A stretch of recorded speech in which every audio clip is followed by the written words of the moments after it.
खाली पलटिए पान तू ही आवेला नजर हर पेज में बुझला। हाँ हो तू ही जादू जान कौन चलवले बारू हमारा अखियों की निंदिया उड़वले बारू।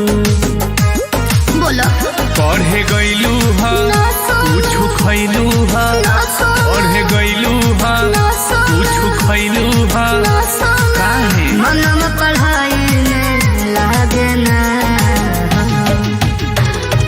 हेलो हेलो सूत गईलू हेलो हेलो सूत गईलू पागल कहीं की।